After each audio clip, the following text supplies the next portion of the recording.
where things are changing, the plans need to be changed, you need to be adaptive. This competitors did this, new technology has arrived, and you have to react. You have to be fast to react.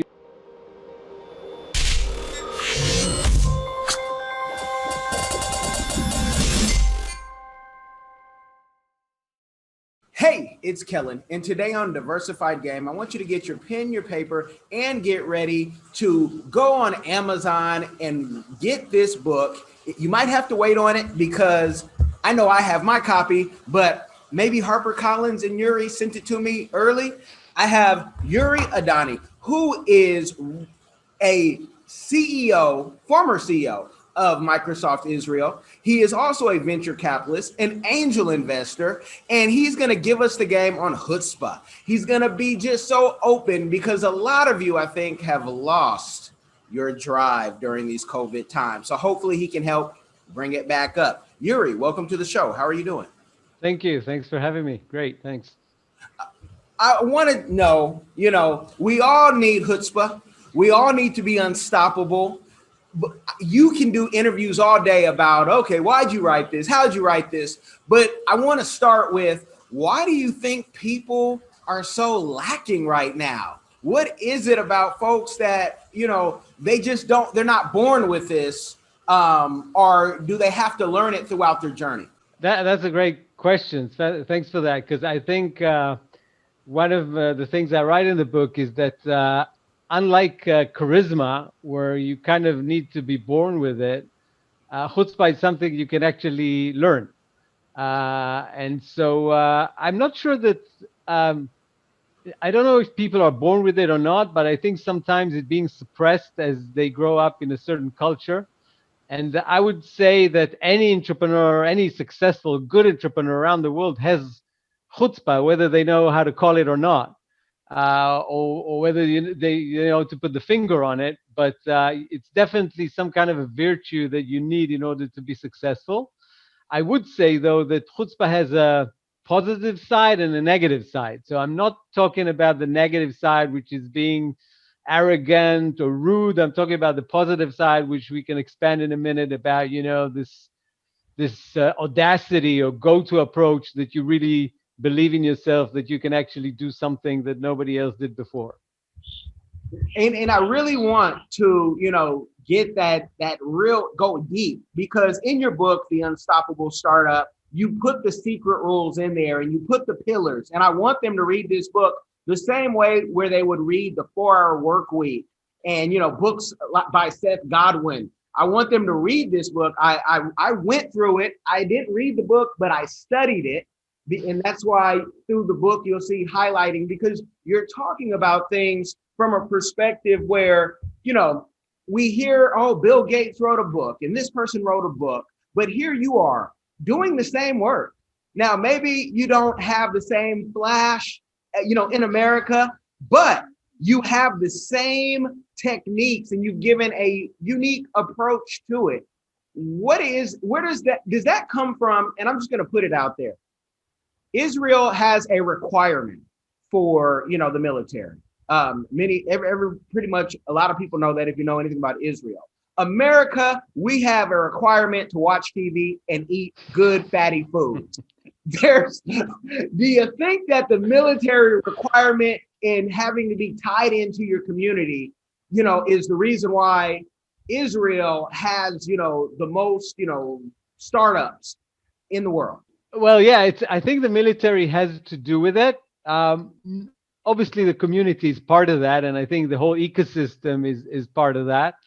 I think the military has two elements to it. One is, I would say, the more obvious one, which is there's some really good technological units that just create this really good talent, usually around cybersecurity, whether it's in the offensive or defensive side. And then when they finish the service, they come and start these amazing startups based on their experience. But I think the more interesting element about the Israeli army is actually the culture within it, which is I think it's a bit different than other armies in the matter that you would expect that an army would say the most important thing in the army is to follow the orders. And yes, you do need to follow orders in the Israeli army, but that's not the most important thing. The most important thing is to complete the mission. This is it. This is what you're being trained for. And in order to complete the mission, you can improvise, you can change the plan, you can do whatever you want. As a commander in the field, you know what's needed. And I was a commander of a combat unit for many years. And the way you're being trained is by in the drills, you actually get a plan, and then let's say it's I don't know 3 4 days drill, and then like after 3 hours into the drill, they said, okay, listen, few things have been changed. You don't have that ammunition. You know these soldiers are wounded. The plan for the night, actually bad weather. You need to do it in the daytime. Change the plan, and then you have to improvise and be very creative about it as long as you complete the mission. This is kind of the only thing that matters. Now, when you take that into a startup specifically, but I would say to any business, but definitely a technological startup, this is a very powerful concept because you are very mission oriented and very driven by the mission. And unlike well, somehow like it's not a battlefield like fire and everything, but it is some kind of a rough you know some kind of a competitive environment where in the business sense, where things are changing, the plans need to be changed, you need to be adaptive. This competitors did this, new technology has arrived, and you have to react, you have to be fast to react, you need to improvise. And when you have this mission completion mindset, you have the eye on the ball throughout the process. So that enables you actually to get it done. And so I think that part of the army thing that you mentioned is actually being implemented in these startups that eventually, not all of them, but a lot of them are becoming successful ones worldwide. Now, is Israel's army in your basic training similar to many militaries, especially the U.S., where it's and the military and mob bosses have similar things where it's we got to break them down to build them up? Is that the approach of the army? No, no, that's not the approach. You don't need to break anybody up, but you do want to know them and know the pros and cons, or the advantages and disadvantages and the characteristics of everyone, especially in the combat units where you do, you are under fire and you are in real combat. So you want to know that the person has the right mentality to be in these situations. And so actually the mentality is the important, the mental strength is much more important than the physical strength, because physical strength, you can train anybody. Oh, Mentally, that's much harder. So you do have these trainings, or you can not sleep 2 nights, you can walk for I don't know how many tens of miles in a night. And then I'll give you an example. One of the drills that you do, for example, in the officers course, and I was a commander of an officers course at some point. So for example, you walk throughout the night, like I don't know, with a stretcher on your shoulders, on your shoulder. And then after whatever 5 6 7 hours of really hard physical kind of walk, you get back to the base, and then you tell them, everybody thinks it's done because they're literally in the gate of the base. And then you say, all right, we're not done yet. You see this hill on the left, like really steep hill, you need to climb that. And then you see some people just break down, and they say, they've been in the gate and they thought it's over, and they break down and say, I'm not doing that. They just say, they throw the weapon, whatever they do. And then the others, which have this mental strength, they start walking, and they will, and then after like 100 meters, or you would stop them and say, all right, you don't really need to climb that. Once you pass this breaking point, I'm sure you can climb that, so you don't really need them. But the others have broke down. So you do have these kind of little tests. So you don't break them down in terms of the to build them up. You just want to see that they are mentally have the strength to be in these situations. And obviously, there are some tough situations when you're in the army. And in Israel, there are real terrorists, real battles, real real borders with enemies. So you need to make sure that your company or your soldiers or the officers are ready, to react in the right way at the right time.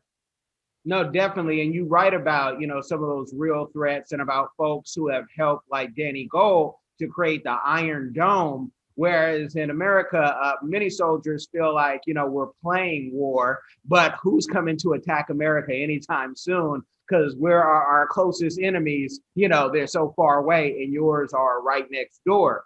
So no, I just wanted to know, did Israel, use that? Because I mean, you have, little tasks, pick up your bags and get the bags and, the constant yelling, depending on what branch. And I know that many soldiers are like, this is what it takes to, fulfill my contract. And you did, I mean, you're commanding officers, which would you say that's even more difficult because now you have people who are feel like they're special and above other people? How did you bring that into the business world? Like, what did you learn in commanding officers and then saying I can command millionaires and others? So you're never above any people, whether you're in the army or not. You have to look everybody in the eye. And actually, in the army, the fact that you have some ranks on your on your shoulders doesn't mean that you're above anybody. I would say that more than that, nobody will run into fire after you because of your ranks. They will run out of fire because they believe in you, because you give them the self example, and because they trust that you got the right decision and this is what we need to do now. So it's all, in the Israeli army, there is it's a very famous kind of call out after me. When you are in a battle and you are the first to run, if you're the commander, you're the first to run, not the last one. And then they run after you. So self example is a very important thing. And I think when you take that into the business world, again, it's a very relevant kind of virtue because people are looking at their managers, their CEOs, their management team, and they want to see how they act, not what they say, what they do. And so I think that self example is probably one of the most important things that any leader, and I'm saying leader, not a manager, any leader should have, because this is how you need to this is what eventually motivates people. And managing people and leading people, it boils down to motivating them. And I think in hard times it's the right test. And so I think there's a lot of, again, a combat is a very extreme situation, but you definitely have tense times in business, and you need to make sure that you lead your people in the right way in order for them to to follow you and to get the mission done. What is more enjoyable, doing the venture capital work or being an angel investor, and why? I think it's a different play. The venture capital play is a more, it's more capital. You deploy, millions of dollars into the companies. Usually you sit on the board of the companies, and you are more involved, I would say, in the strategic decision of the company. As an angel investor, in most cases, you invest relatively more modest checks. In most cases, you're not on the board, and you can, you get updates. You can talk to the CEO from time to time, but you're less involved in the hands-on, so to speak, of the company. So I think it's a different play. Having said that, I think as an angel investor, you do, again, you can be an angel investor alongside the venture capitals. You can be only, some companies are based only on angel money, and so it's a different kind of dynamics. So I think that in many cases, the dynamics of a VC-backed company is different than a non-VC-backed company. For better or worse, there are a lot of good things about being, supported by a VC, not just the capital, but mainly the other added value that the venture capital brings.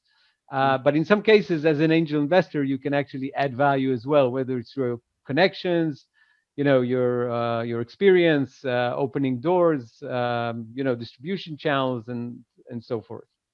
Do you have a preference? No, I think I love venture capitalism because again, I think that you have the opportunity to see many companies. Just to give you an idea, the average we usually as a venture capital, you look at about 100 companies and you make invest in one. So it's 1 to 100. That's more or less the ratio between the ones you look at or meet to the one you invest in. So you to see a lot of entrepreneurs, a lot of startups, a lot of technologies. As an angel investor, you look at it in more, I would say, opportunistic manner rather than strategic, where you look at as a VC. So no, I don't have a preference. I think both are fun in their own way, and I think if you're doing a good job, you can contribute to the company in both hats. And if this type of topic is new to you, you guys check out this book.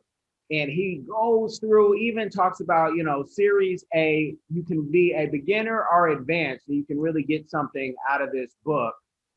But I want them to read that. So I'm not going to ask you what, people probably typically would ask you, but I want to know, you, Uri, walking down the street, networking, talking with people, especially young people, globally, how should they approach you with a great idea? And because a lot of folks, what we're seeing, I just moved from Seattle to South Florida. And a lot of folks, you would think the venture capitalists are rock stars if you know who they are. Hey, let me get your autograph, let me get your card, let me find you on LinkedIn. Da, da, da, da. So what is an appropriate way for people to reach out to you to say, I have the next greatest idea? And what are ways not to approach you too? Because I think that everyone is different. So people like to be approached, differently. First of all, I think venture capitalists should be approachable. And this is our job, to see young entrepreneurs, to support them, whether it's in capital or in other manners. So definitely you should be approachable and give a good feeling to an entrepreneur that, feel free to approach me and by all means send me your deck or anything like that. I think that it is advisable for entrepreneurs to do some checkup or some background check to see what previous investments or what is it that I'm interested in. For example, now in the last 6 months, I'm into digital health more than I was previously, for example. So this is kind of the space I'm in now. I'm less interested in other spaces. What's the background? If there is some data about investments that been done by the investor, it's good.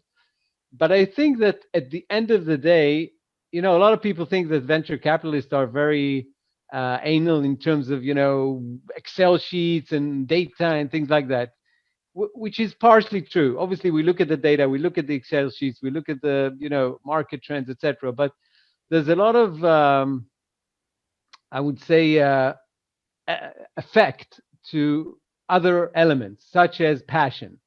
So if you're not passionate about what you do, I can't be passionate about that. And the passionate is something that it's either you have it or not. It's very hard to kind of play the passion. It's like a singing contest. You just say this guy's good or not. You don't know really why. So it's not something you can actually fake. But I think that passion is extremely important, and passion also is it's contagious. If you see somebody is highly passionate, you say, oh, if he's so passionate about it, then it's he may bring other people who be passionate about it. So this is very important. The other thing is the the team, how the team works, the chemistry between the team. You want a team that works well together, that you would like to be part of this team in a way, because as an investor, you are, in the board, it's half a marriage. It's a few years time of spending time together and ups and downs. And you want to make sure that it's a fun and good team to work with. And you want to make sure that the founding team really works together and clicks together well. The other thing that I usually look at is their sense of urgency. how hungry they are to actually conquer the category that they're in. Whether they are running fast and they can accelerate and they want to be first and they want to, dominate the category that they're after. Because if you're kind of laid back, and I've seen some entrepreneurs who say, yeah, well, we'll do it next year, we'll do it in 3 years' time. And, you don't have that time. You don't have that luxury. You need to run fast and accelerate. So this kind of sense of urgency is very important. And I would say, last thing maybe on that, is the focus. You want to make sure that they are highly focused and know exactly what they want to do. Again, it doesn't mean that they wouldn't change it because of the market change, and they need to adjust and maybe even pivot in sometimes. But it's not that, okay, we have technology and we're thinking we can do this, we can do this, we can do that. That's not good enough. You need to say, okay, this is what we've decided, this is what we've researched, this is the market we're after, because it's growing in these terms. There's lack of competition, so we can actually, there's 2 3 players, we can actually dominate it, and we have a best technology, and this is how we're going to this is our go to market strategy. So you want them to be focused and have a clear plan of how to execute their mission. I'm so glad you said that. I created a few years ago, I say a monster, and putting the drive of entrepreneurship in my wife, who was going through her residency. And she got offered, I put her in a pitch competition. She was one of the winners, and they offered her, all this money. And I said, no, can't take it, because you're focused. You're still in residency with 2 children and a husband who's helping you with this business. But there's no way you can honestly take people's money and then say, I have to work 100 hours a week at the hospital. It's just, you have to have your focus. So I'm glad that you talk about that, because everybody has a great idea, so they think, but can they, put those steps? Are there any, what are the, projects and that you like? Do you like to focus more on the social good, or do you find, more help in like the tech stuff, or, something that's maybe just out of this world? I can see how they all can connect. Uber helps even everybody get to, where they need to go. But what's like that sweet spot for you that you're like, oh yes, another one of these? So I think it has transitioned with time, and I would say that now I'm looking for what it's called impact investments in a way. So it's kind of a double bottom line, so to speak. So it's not just about social. It's not social entrepreneurship per se, but you do look for companies that has some impact. I'll give you maybe 2 examples. One is of a VC that I'm aboard on, called Taquin, which we created in Israel, and it's investing in Israeli Arab entrepreneurs, because the Arab community wasn't part of the high tech ecosystem in a good enough manner, and we thought that it's wrong, and we created this vehicle that invests in these entrepreneurs. Now it is a for profit, VC, and we do want to have the multiples for our investors. But the other, that's, let's call it the first bottom line. But the second bottom line is to actually impact the community, the Arab community, and making sure that they're being part of the overall Israeli high tech ecosystem.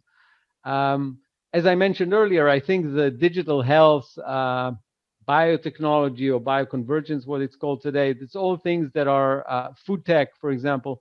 It's all things that they have business behind them, and sometimes very big business, but they have also an impact element to them, which I think today, when I look at a company, it's not just about the technology. It's not just about, whether this could be a great exit, but also how could it has some element of an impact, whether it's on the culture side, whether it's on the health side, whether it's on certain countries around the world. So I would definitely say that this is something that has emerged in the last couple of years. I think that's great. I mean, we see all the problems in the world, and the fact that you said, let me reach across the aisle to, make this a bridge, and we need more of that. We probably have a lot more peace around the world, you think how divisive, especially America is, and it's not even real issues except difference of opinion because folks have thrown religion and different things out. But I really like that. Have you seen anything to help homelessness, or do you have any great ideas that communities can take to help the homelessness? And I say that because here in America, where we're all fat, you would think that food wouldn't be a problem, but people have had solutions. I've sat in many government meetings and oh yeah, that's a great idea, but we can't do that. Have you seen anything that works to help feed people? Because that's a big thing in my life.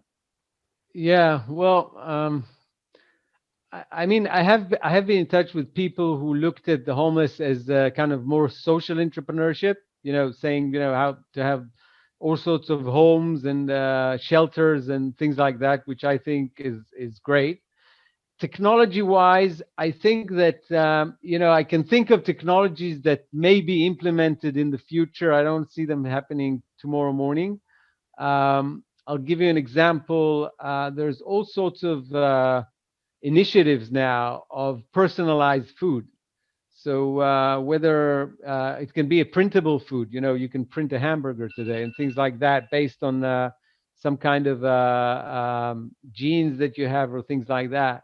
So again, I wouldn't say it's directly for the homeless, unfortunately, but I would say that understanding your uh, in healthcare, for example, the world is going to personalization.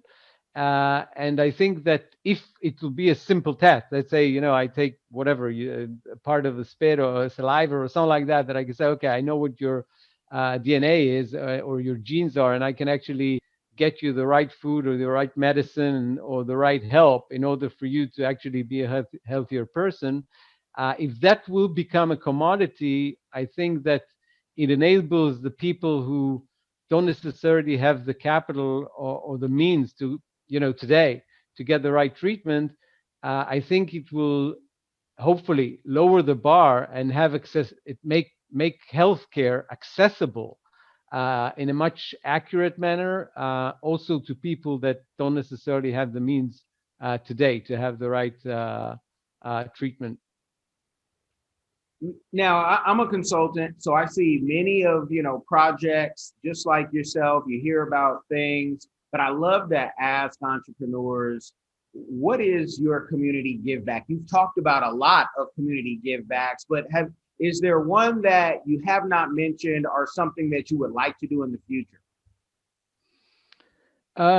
Yeah, I've been involved in a non-for-profit organization called The Sky's the Limit in Israel, in Jerusalem. Which and there's another one that JVP, the fund that I was running, actually some called Bakehila that Arel and Debbie Margalit created. These organizations are focusing on giving uh, children a good chance at an early stage. So when you look at people who are or children where they are, at the age of, I would say, 7, 8, 9 years old, in many cases this is kind of the tipping point between them becoming, good students and have good, opportunity in life to going on the wrong side and kind of losing the opportunity. And in many cases is challenge, is neighborhoods that are challenged and they don't have the aims to do it or the means to do it. And so, for example, the nonprofit that I was involved with, we kind of uh, taught entrepreneurship or kind of trained, so to speak, entrepreneurship with very young children.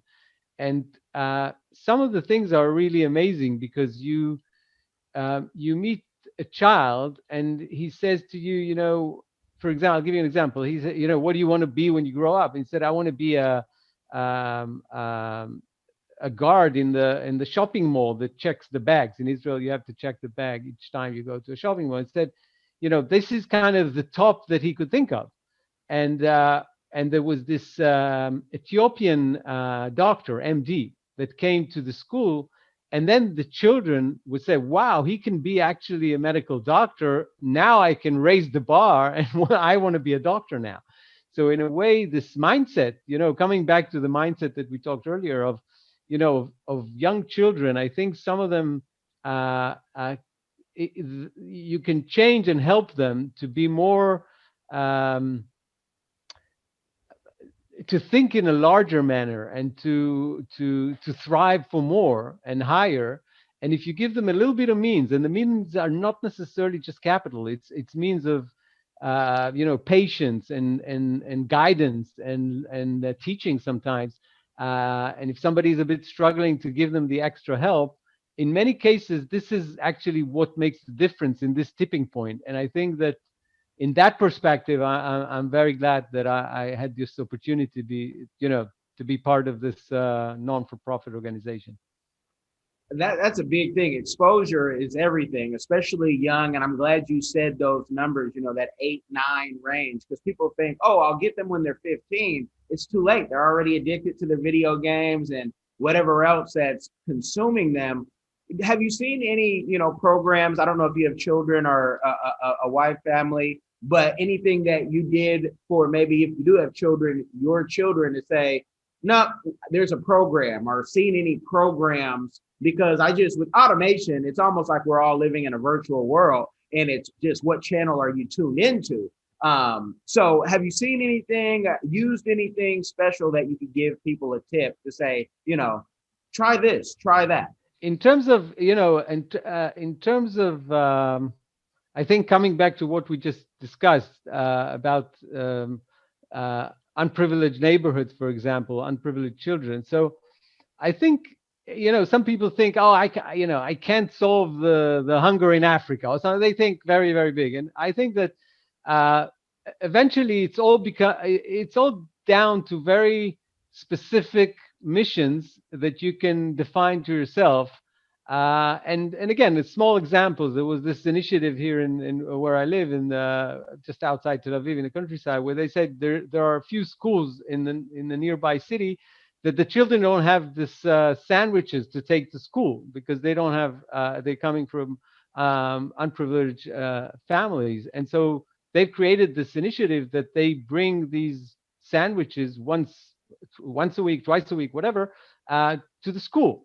And then, it's something very small when you think about it. Everybody contributes a little bit of, cheese or bread or whatever, and they come and create these sandwiches to these kids, and they get, good, some vegetables, etc.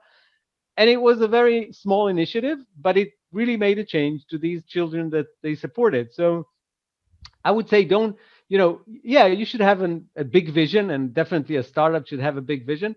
But I think that you should try to kind of narrow it down to what is it that you can do tomorrow morning in order to start this path to your larger vision. And these little actions that you take, in many cases, they actually what changes the reality, whether it's your company or whether it's the community that you're in. So I think that kind of don't you should, of course, think large, but don't let a big vision paralyze you, so to speak, of not doing anything because it's just too large. Try to come up with a operational plan that gives you, what's the first step that I can take and will make a change within a week or a month. And then what's the next step I can take? Yeah, have your big mission in your mind. That should be kind of your guidelines or your compass. I mean, but by all means, make sure that it's something that is actionable and you can implement it. I had to share one of your pillars with a team member, and they got to like number 4, and they were like, government support, that's the hardest thing ever. I said, well, there's 3 other pillars before that and 2 after that. So focus on those, because again, it's like a blueprint. Find these things, and again, you have to build out a team to make everything that you're talking about in this great book there. You had mentioned, though, printing hamburgers, whatnot, which makes me think you read the book, The Future is Faster Than You Think, or something like that. Um, are you guys doing that already? Maybe fast food is already doing 3D printing in Israel. We're not there yet in America that we know of. Yeah, so no, I've actually seen it with my own eyes. It's a 3D printer and you get a hamburger at the end of it. And Have you? not only that, you can actually say whether you want it medium, well done, rare, whether you want it, crispy or not. It's really amazing. It's still in the development phase, I would say. It's not implemented yet in the McDonald's of the world, but it is something that it's being developed and it's working. It's not yet commercial, but I would say that probably within a couple of years you will start see these implementations in various places. I'm not sure the fast food would be the first, by the way, go to market. I would say that probably hospitals, for example, that has you have a lot of people with very specific diets, and today they all get the same food, strangely enough. And so you say, okay, I'm in a hospital and I can eat this, or or this person cannot eat that. I would print him the right or her the right menu or the right hamburger or the right pasta or the right fish for that matter. So I think yeah, definitely the personalization of food will definitely be there, and I think that food printing will be one of the catalysts for that. No, that's awesome. Have you found a difference in entrepreneurs that does chutzpah help you or hurt you if you are, married? I always like to ask people, how have they seen marriage impact business? We know, Bill Gates got married later in life and he's, just dedicated. Give us your take on that.